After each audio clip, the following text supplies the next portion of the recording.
मैं आपको एक ऑडियो सुनाता हूं। हेलो। सर नमस्ते सर। नमस्ते। सर बोलिए सर। देखिए, ये जो आपने एफआईआर नंबर मुझे सेंड किया है, इस नंबर के खिलाफ 17 कंप्लेंट्स हमारे पास। आप ये नंबर यूज कर रहे हैं? मैंने नहीं यूज करता हूँ सर। अभी कहाँ से बात कर रहे हो? सर कर्नाटका सर, वो घर में हूँ सर। ओके, इसके लिए आप अपनी स्टेट में रिकॉर्ड करवाइए ताकि ये नंबर ब्लॉक कर दिया जाए, फ्यूचर में आपको कोई प्रॉब्लम ना हो। Okay, yes sir. अभी मैं आपको कनेक्ट कर रहा हूँ, ये आपका इन्वेस्टिगेशन ऑफिसर है। आप अपनी स्टेट में रिकॉर्ड करवाइए ताकि ये नंबर ब्लॉक कर दिया जाए। Okay, yes sir, yes sir, yes sir. अब बताइएगा मैं किसके साथ बात कर रहा हूँ। अपना आधार कार्ड मुझे शो कीजिएगा वेरीफाई करने के लिए, आइएगा। सर मेरे पास अभी नहीं है sir Aadhaar card sir, please sir. Phone आपके फोन में है? नहीं सर। फोन में आधार कार्ड की पिक्चर नहीं है आपके पास? नहीं सर। नंबर याद है आपको? सर नहीं है सर, नंबर भी याद नहीं है सर। हमने सिर्फ वेरीफाई करना है। ओके, वेरीफाई करने के लिए नहीं सर। आप डरिए ना, डरिए ना। अगर आपने कुछ नहीं किया तो आप डरिए ना। हाँ सर, हाँ सर। अगर आपके पास आधार कार्ड है तो मुझे दिखा दीजिए वेरीफाई करने के नहीं लिए। सर, नहीं सर, मैं गांव को आया था सर, घर में है सर। Okay, coming. जय हिंद। इस व्यक्ति की वन साइड वीडियो का रिकॉर्ड करो as per the protocol. Okay, ये ऑडियो सिर्फ जानकारी के लिए नहीं, ये कोई मनोरंजन वाला ऑडियो नहीं है। एक गहरी चिंता को लेकर के ऑडियो आया है। आपने अभी जो बातचीत सुनी वो डिजिटल अरेस्ट के फरेब की है। ये बातचीत एक पीड़ित और फ्रॉड करने वाले के बीच हुई है। डिजिटल अरेस्ट के फ्रॉड में फोन करने वाले कभी पुलिस, कभी सीबीआई, कभी नारकोटिक्स, कभी आरबीआई, ऐसे भांति भांति के लेबल लगाकर बनावटी अधिकारी बनकर बात करते हैं और बड़े कॉन्फिडेंस के साथ करते हैं। मुझे मन की बात के बहुत से श्रोताओं ने कहा कि इसकी चर्चा जरूर करनी चाहिए।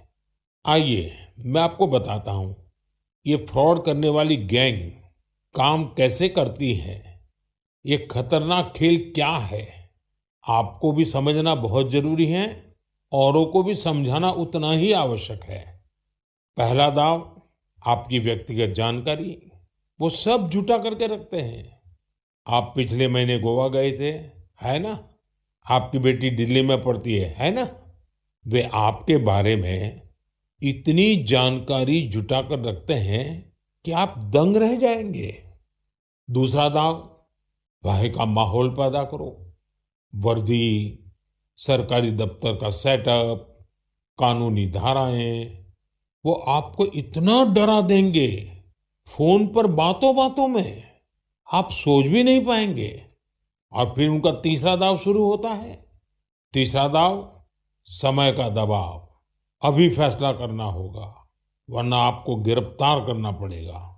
ये लोग पीड़ित पर इतना मनोवैज्ञानिक दबाव बना देते हैं कि वो सहम जाता है। डिजिटल अरेस्ट के शिकार होने वालों में हर वर्ग, हर उम्र के लोग हैं।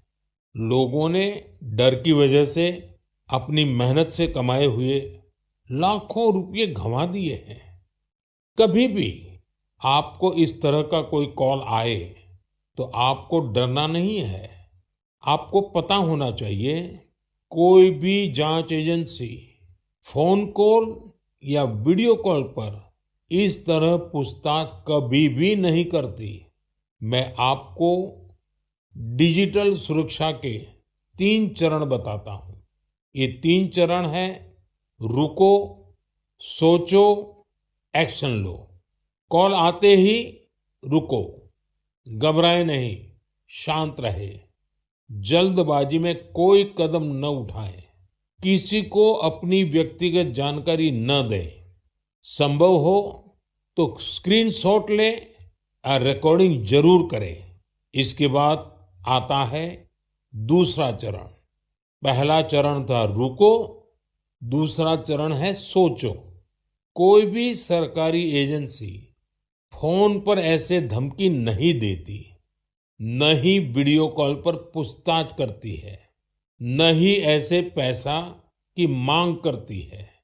अगर डर लगे तो समझिए कुछ गड़बड़ है। और पहला चरण, दूसरा चरण और अब मैं कहता हूं तीसरा चरण। पहले चरण में मैंने कहा रुको, दूसरे चरण में मैंने कहा सोचो, और तीसरा चरण कहता हूं एक्शन लो।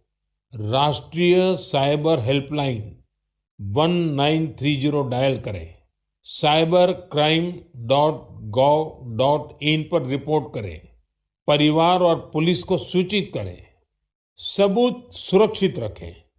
रुको, बाद में सोचो और फिर एक्शन लो।